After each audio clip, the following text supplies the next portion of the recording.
부활절 아침 우리에게 주신 하나님의 말씀은 신약 성경 누가복음 24장 25절로 35절에 있는 말씀 되겠습니다. 신약 성경 140면입니다. 140면 누가복음 24장 25절부터 봉독하겠습니다. 이 계시의 말씀을 봉독할 때에 다 함께 하나님의 음성을 들으실 수 있기를 바랍니다. 이르시되 미련하고 선지자들이 말한 모든 것을 마음에 더디 믿는 자들이여, 그리스도가 이런 고난을 받고 자기의 영광에 들어가야 할 것이 아니냐 하시고, 이에 모세와 모든 선지자들의 글로 시작하여 모든 성경에 쓴 바 자기에 관한 것을 자세히 설명하시니라. 그들이 가는 마을에 가까이 가매 예수는 더 가려 하는 것 같이 하시니, 그들이 강권하여 이르되 우리와 함께 유하사이다. 때가 저물어 가고 날이 이미 기울은 나이다 하니, 이에 그들과 함께 유하러 들어가시니라. 그들과 함께 음식 잡수실 때 떡을 가지사 축사하시고 떼어 그들에게 주시니, 그들이 눈이 밝아져 그인 줄 알아보더니 예수는 그들에게 보이지 아니하시는지라. 그들이 서로 말하되 길에서 우리에게 말씀하시고 우리에게 성경을 풀어주실 때에 우리 속에서 마음이 뜨겁지 아니하더냐 하고, 곧 그때로 일어나 예루살렘에 돌아가 보니 11 제자와 및 그들과 함께한 자들이 모여 있어 말하기를 주께서 과연 살아나시고 시몬에게 보이셨다 하는지라. 두 사람도 길에서 된 일과 예수께서 떡을 떼심을 자기들에게 알려주신 것을 말하더라. 아멘. 부활의 문제는 근본적으로 창조 질서에서 그 신비로운 진리를 찾아야 합니다. 창조하실 때 아주 그 한마디 한마디가 참 중요합니다. 종류대로. 여러분, 그냥 성경 읽으면서 슬쩍 지나가고 있지만은 이거는요, 우주적인 중요한 문제를 해답하는 얘기입니다. 종류대로. 먼저는 무기체를 창조하십니다. 천지와 바다와 만물, 무기체입니다. 두 번째가 유기체입니다. 그것이 식물과 동물입니다. 그 다음에 세 번째가 인격체입니다. 우리 사람입니다. 사람은 참 이상하게 또한 복합적으로 창조하셨어요. 몸은 흙으로, 그 생명은 영으로. 그래서 성경에 분명히 인간 창조에 대한 얘기가 두 가지로 나옵니다. 흙으로 만들었다. 또 하나는 하나님의 형상으로 사람을 창조했다. 딱 두 가지로 나옵니다. 이 두 가지가 중요한 의미가 있는 것입니다. 그것이 바로 인간의 모습입니다. 차원이 다릅니다. 차원이 다르다는 걸 잊지 말아야 합니다. 여기서 한번 짚고 넘어가야겠습니다. 진화론이라는 게 있습니다. 머티리얼리즘이라고요. 유물사관입니다. 진화론을 가진 유물사관에서는 딱 모든 것은 물질입니다. 모든 것은 흙입니다. 모든 것은 헛된 물질입니다. 그래서 사실 말하면 이론적입니다. 그래서 이 진화론자의 생각은 흙에서 단세포도린 동물이 나왔고, 아미가 같은 단세포동물이 진화해서 우리 동물이 되고 동물이 인간이 되고 이렇게 됐다. 여기서 한 가지 알아야 할 것은 성경은 분명히 말합니다. 종류대로. 소는 소요, 말은 말이요, 닭은 닭이요, 독수리는 독수리입니다. 종류대로 독수리가 변해서 닭이 되는 거 아닙니다. 소가 변해서 말이 되는 거 아닙니다. 그러나 진화론자는 모든 것이 물질이다 하고 보니까 그 모든 것이 다윈의 유명한 종의 기원에서 종의 기원은 하나입니다. 흙덩어리입니다. 아니올시다. 성경은 분명히 말합니다. 종류대로. 그것이 오묘한 진리를 가집니다. 저는 이것을 어렸을 때 책에서 보고 할 때 이런 예를 들은 사람이 있어요. 종류대로 할 때 혹은 말과 이 노새는 비슷하잖아요. 말과 노새 이거는 뭐 섞일 수도 있는 거 아니에요. 그런데 이걸 말합니다. 말과 당나귀가 노새가 배합을 해서 새끼를 낳았다고 하자. 그게 노새입니다. 노새는 번식을 못합니다. 하나님이 막아버렸어요. 이걸 잊지 말아야 합니다.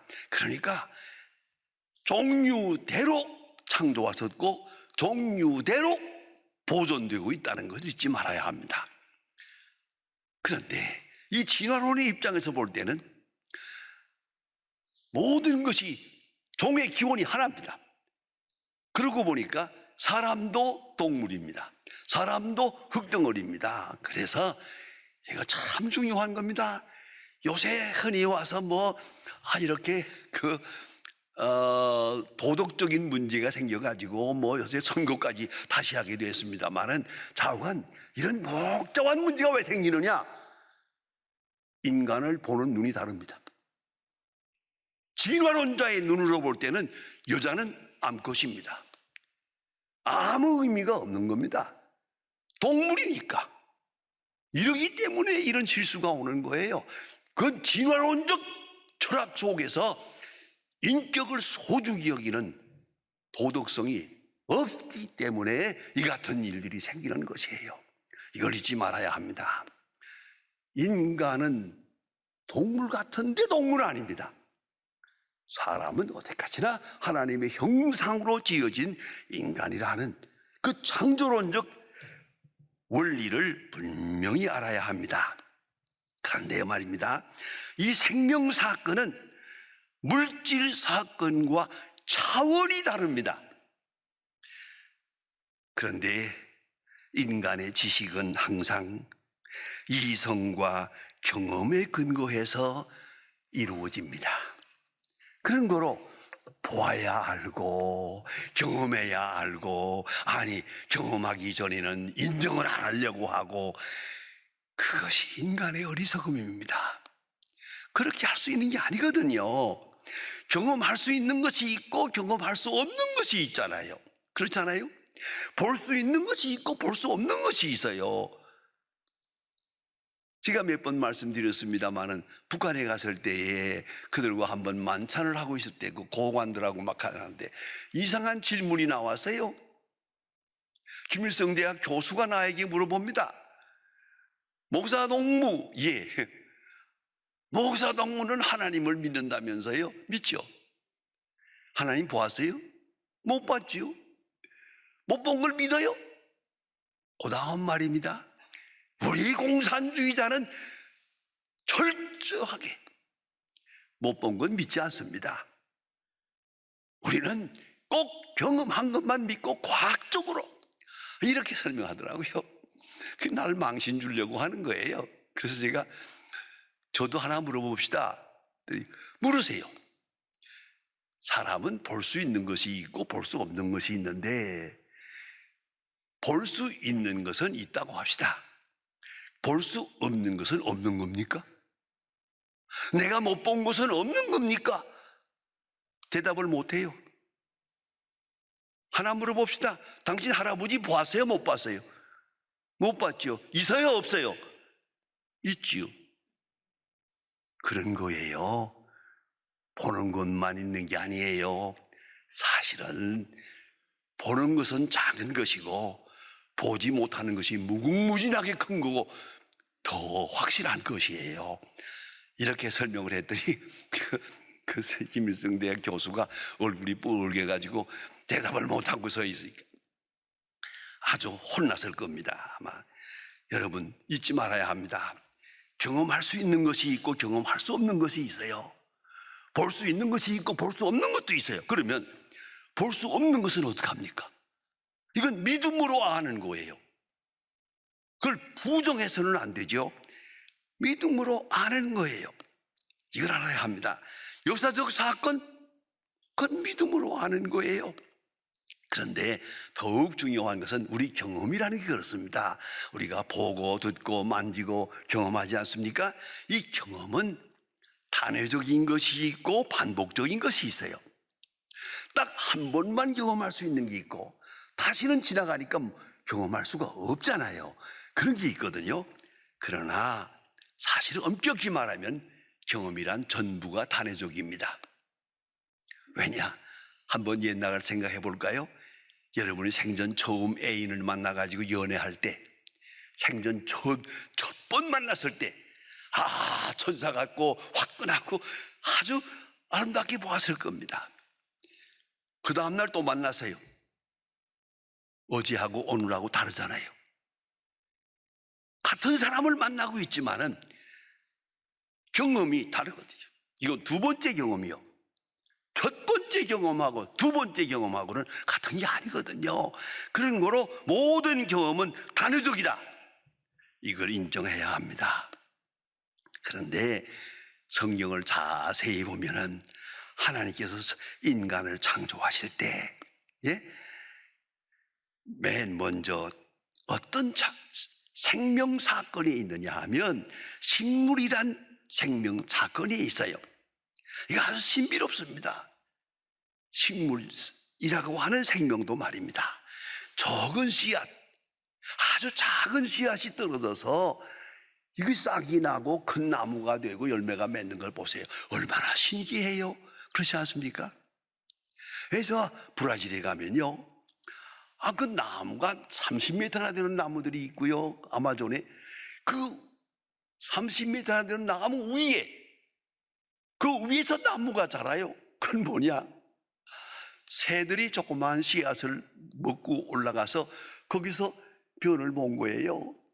그것이 그 나무가지에 떨어져 가지고 싹이 나 가지고 나무 위에서 나무가 자라요. 그 나무 뿌리가 쭉 내려와요. 그걸 잡고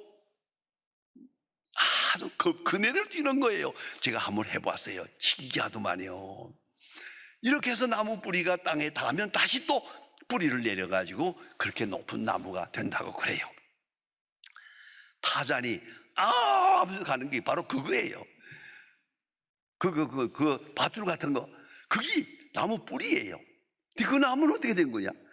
작은 씨앗을 이 새들이 물고 올라가서 거기서 심어가지고 나무 위에서 나무가 자라기 시작하는 거예요. 신기하고 신기하더만요. 식물은 그렇습니다. 그런가 하면 여러분 잘 아시는 대로 겨울 동안 식물이冬眠을 하잖아요. 나무가 다 나무 잎이 떨어지고 앙상하게 죽은 나무같이 돼 있잖아. 봄이 되면은 싹이 나고 꽃이 피는, 얼마나 신기해요. 무슨 말로도 설명할 수 없는 신기로운 것입니다. 이것이 바로 식물학적 생명입니다. 생명은 신비롭습니다. 그런가 하면 동물학적 생명이 있어요. 동물 역시 보면 볼수록 신기합니다.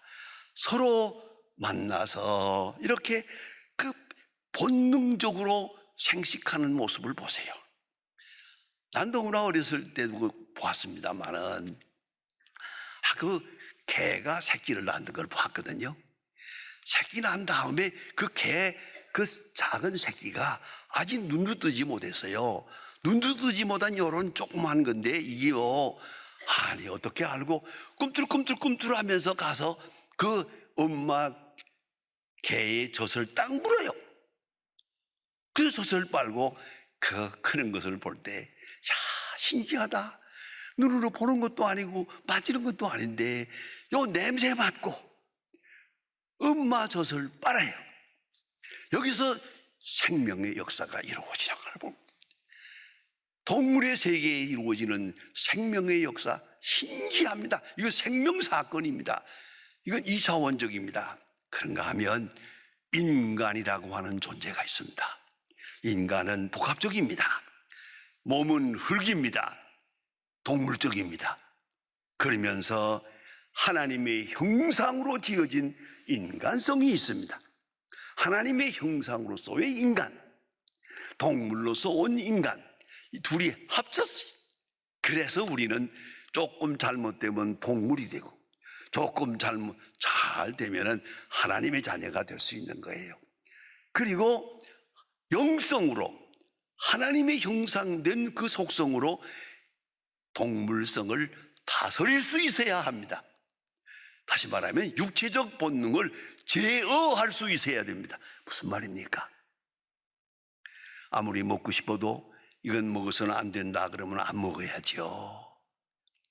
아무리 하고 싶어도 이건 아니다 아니면 안 거죠. 거절할 줄 아는 그것이 인간이거든요. 그래서 아주 성숙한 이성으로 본능을 다스리고 영성으로 이성을 다스릴 수 있을 때 비로소 온전한 인간이 되는 것입니다. 보세요. 그러나 여기서 머무르지 않습니다. 다시 말합니다. 식물학적 생명, 동물학적 생명, 인격적인 인간적 생명, 여기 3차원입니다. 하나 더 있습니다.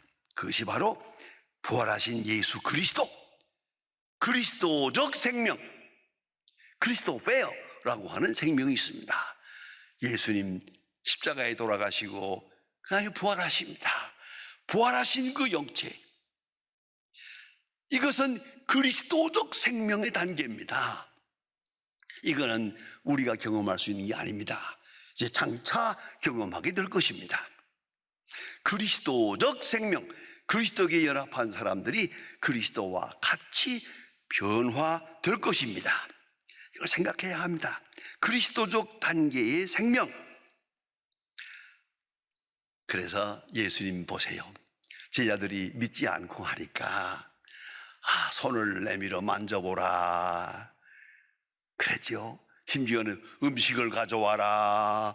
자, 나는 영은 음식을 먹지 못하지만 나는 먹느니라.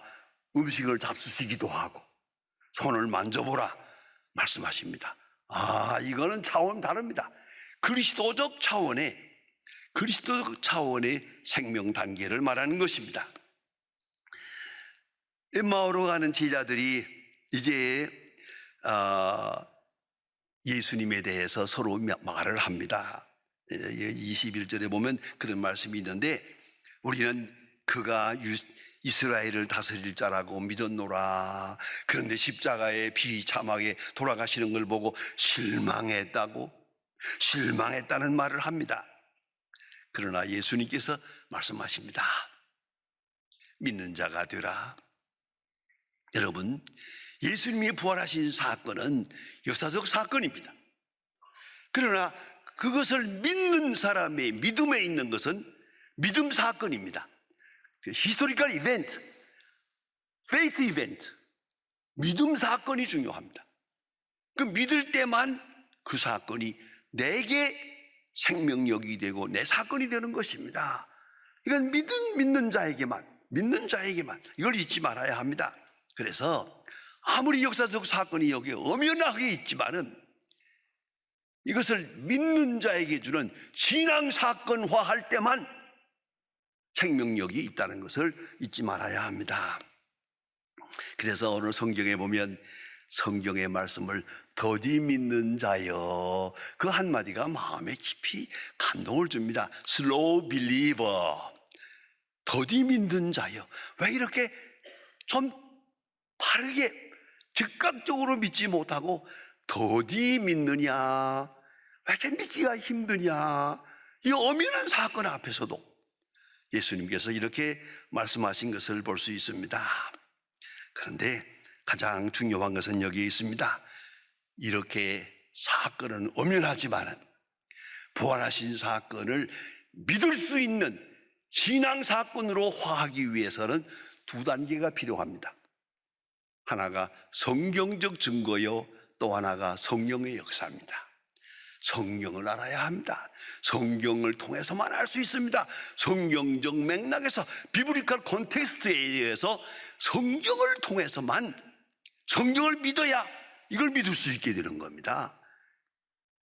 두 번째는 성령의 역사. 오늘 성경에 보니까 우리 마음이 뜨거워지지 않더냐, 우리 마음이 성령의 역사로 뜨거워져야 이걸 알게 되고 믿게 되는 것이옵시다.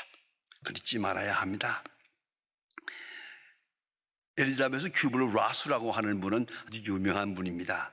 특별히 제게는 깊은 관계가 있고 감동을 준 분입니다. 1960년에 제가 이분의 책을 보고 너무 감동을 해서 계속 이분의 책은 다 읽었습니다. 그뿐 아니라 고맙게도 제가 훌러 신학교에 가서 공부할 때 이 엘리자베스 라스가 그게 특강을 하러 오셨어요. 어떻게 반가웠는지 그분의 강의를 제가 열심히 들은 일이 있습니다. 그는 On Life After Death, 죽음에 대한 생명을, 죽은 후의 생명에 대해서 많은 책을 썼습니다. 그의 기록에 의하면 무려 2만 명이나 되는 사람이 죽는 모습을 관찰하고 종합해서 우리에게 결론을 말해줍니다. 여러분, 자세히 들으셔야 됩니다. 첫째, 죽을 때는 죽음과 영혼의 육체 이탈 경험을 하게 된다. 우리 영혼이 이 육체에서부터 이탈하는 경험을 하게 된다. 두 번째는 강력한 빛에 이끌려 어디론가 끌려가는 그런 경험을 하게 된다. 세 번째는 자신이 삶이 슬라이드처럼 일생 살아온 것이 확 한꺼번에 보여진다는 겁니다. 그래서 죄를 짓고 어두운 가운데 산 사람은 고개를 들 수가 없는 것, 두려움에 떨게 되는 것입니다. 일생 살아온 것이 슬라이드처럼 한눈에 들어온다. 네 번째입니다. 꽃밭같이 아름답고 평안한 곳으로 인도된다. 그래서 이 엘리자베스 큐블러의 마지막 결론은 뭡니다? 죽음이란 뭐냐? 사람을 지혜롭게 하는 것이다. 우리는 지식에 매여 있지만 죽음을 앞에 놓고야 인간이 참 지혜를 얻게 된다. 그런가 하면 죽음이란 마지막 성장이다. 인격의 성장은 죽음 앞에서 평가됩니다. 또한 인격의 완성이다. 신앙생활의 완성이다. 그의 전체 온 생을 결론 짓는 시간이다. 그런가 하면 변화와 이동이다. 이 마지막 말이 중요합니다. 죽음이란 변화와 이동이다. 그렇습니다. 그리스도적 단계로 변화하는 시간입니다. 성경을 자세히 보면 부활이라는 말과 변화라는 말이 있습니다. 그 숫자가 같습니다. 변화, 부활. 부활은 곧 그리스도적으로 변하는 것입니다. 그리스도와 함께 변하는 것입니다. 여러분, 종교개혁자 마틴 루터의 말을 알고 있습니다. 그는 구원을 이렇게 정의합니다. 죄와 사망과 사탄과 율법과 진노로부터의 자유, 사망 권세로부터의 자유, 그것이 구원입니다. 이 속에서 우리는 주님을 만나고 주님의 형체와 같은 변화하는 그 영광을 바라보며 세상을 떠나는 것입니다. 여러분, 이것이 바로 신앙 사건의 승리입니다. 이 프로그램은 여러분의 미디어 선교 후원으로 제작되었습니다. 선교는 사명, 후원은 동역. 당신도 복음을 전할 수 있습니다. 선교 후원 02-6333-1003번